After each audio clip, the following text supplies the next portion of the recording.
It's day 2 of the 2024 NFL Draft, and the grind does not stop. Coming up on today's Philadelphia Eagles Now, a round 2, round 3 mock draft, and also we're going to take a look at some top day 2 targets with the Philadelphia Eagles having 2 picks today at 50 and 53 overall. No selections in that third round, so Howie Roseman might try to move up in that second round to get a player who Philadelphia covets, or they stand pat there at 50 and 53, and you get some really quality players who could potentially still be on the draft board, fulfill some positions of need in Philadelphia. Night 1, I thought they did a terrific job in drafting Quinyon Mitchell. That breakdown up on the channel. And now they're in a great position here to further add to the roster. We were live last night for round 1 of the draft. Appreciate all of the real ones who tuned in. It was a blast right here on the channel. And we're running it back once again. Eagles Now, live an hour before the second round gets underway. Join our live coverage starting at 6 p.m. Eastern, 3 o'clock out on the West Coast. Subscribe, hit that bell icon, turn on your notifications. Therefore, when we do go live, you'll be notified and you can hang out here with us. Want to set the foundation here by taking a look at the Eagles' remaining picks here in the draft. And tonight, rounds 2 and 3. And then on Saturday, rounds 4 through 7. And then after that on Sunday, we're going to have a great breakdown of the UDFAs, the undrafted free agents who the Eagles are bringing in. You look at a player like Eli Ricks last year. He was a part of the UDFA class a couple of years ago, Reed Blankenship. So it's an opportunity for Philadelphia to further solidify that roster. Birds taking Quinyon Mitchell last night. Love the selection. I'll explain why coming up here in just a moment. Philadelphia on the clock today in round 2 at 50. A little bit of a break. Back on the clock, 53 overall. No picks in the third round as of yet. We'll see if Howie Roseman decides to trade into round 3. And then tomorrow, round 4, pick 120. Round 5, 161. Round 5, 171. Round 5, 172. Round 6, 210. No picks in the 7th round as of this recording for the Philadelphia Eagles here. Going back to Quinyon Mitchell, 22 overall. Why I absolutely love this pick. First of all, the receipts are there. You go back and look at the channel history. And my dream draft plan for Philadelphia was trading up for Quinyon Mitchell. He was the number 1 cornerback on my board. Here's the thing. Because 6 quarterbacks went inside the top 12, you didn't have to trade up for Quinyon Mitchell. So the number 1 corner on my board, on a lot of people's boards, who's extremely gifted, fell right into the Eagles' laps at 22 overall. It was so funny. We got done the live stream, and so many people here in the Chat Sports bullpen at the studio, in the office, they're coming up to me and saying, classic Howie Roseman. Last year, he gets Jalen Carter, he gets Nolan Smith, and this year stands pat at 22, doesn't give up any of the draft capital. This year, future draft capital, and they get Quinyon Mitchell, value play, position of need, great player at 22 overall. They're jealous because Howie Houdini working the magic once again during Howie's season. And then furthermore, Philadelphia gets an elite player who fulfills a need, great ball skills. That's what you need at the cornerback position. The last 2 years, 25 pass breakups, 19 pass breakups. And when you watch Quinyon Mitchell, you can tell that he's been coached up throughout his entire upbringing. And whoever he works with in the offseason does a great job because the footwork, the movement, it's fluid, it's smooth. He is such a smooth athlete on the outside. And what Philadelphia wants to do, Howie Roseman said this last night, they want him to compete for cornerback 2 duties opposite of Darius Slay.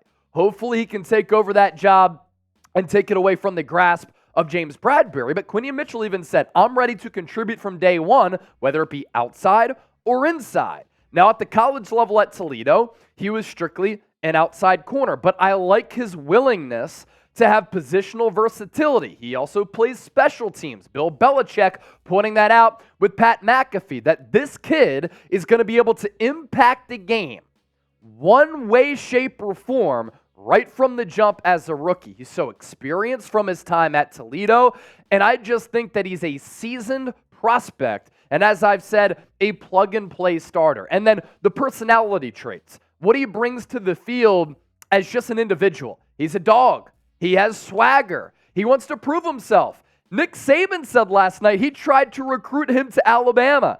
And what did Quinyon Mitchell say?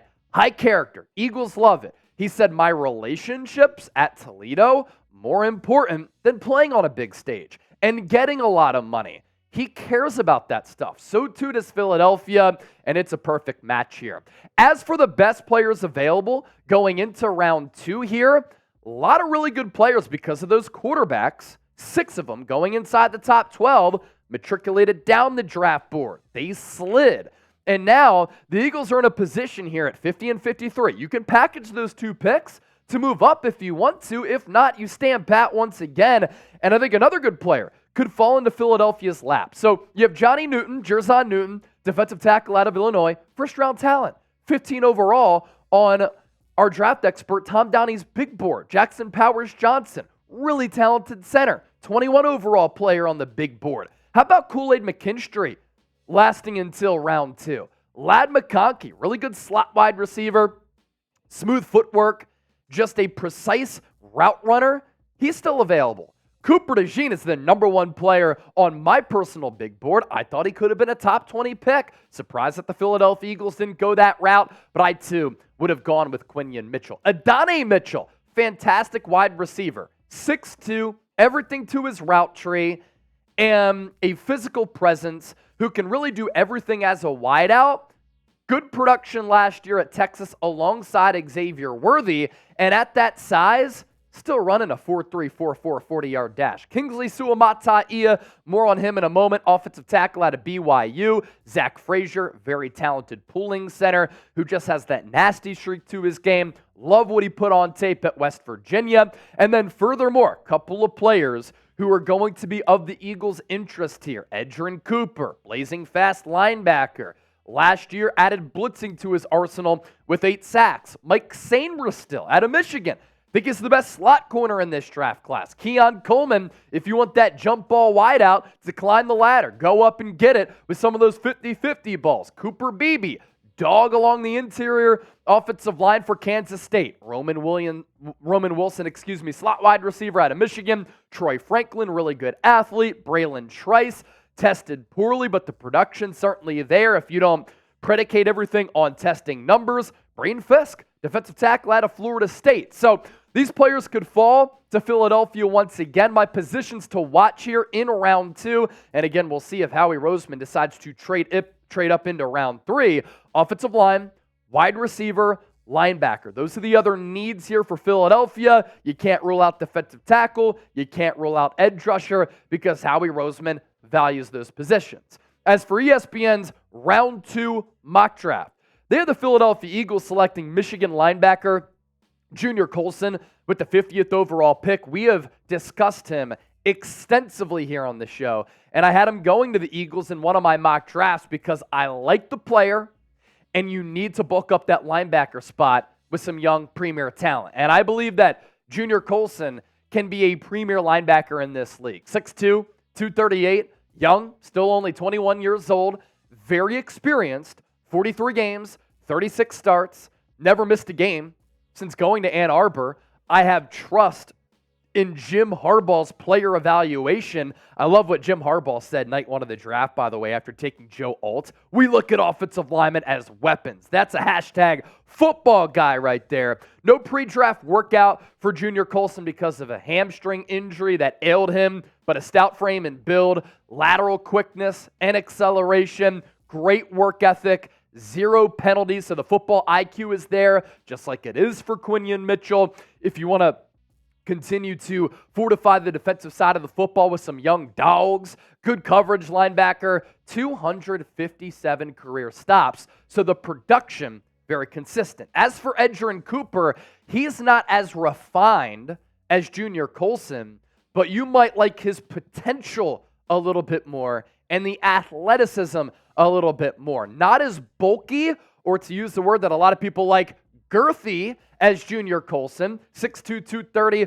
4.51 40-yard dash, 34-inch arms, just a massive wingspan, 80 1/4 inch, great closing speed. He can really run, rangy, covers good ground, 30.5 TFLs over the last 3 years. That screams to me instincts, diagnosing, reading plays before they happen. He broke out with 8 sacks in 2023, had never been a sack artist before that.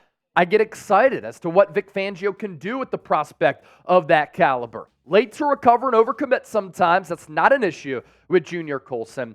Might be a special teamer to start, a 3-down backer later, more developmental as compared to Colson, who's more of a refined prospect. My top linebacker targets going into round 2 here. The aforementioned Junior Colson, as well as Edgerrin Cooper.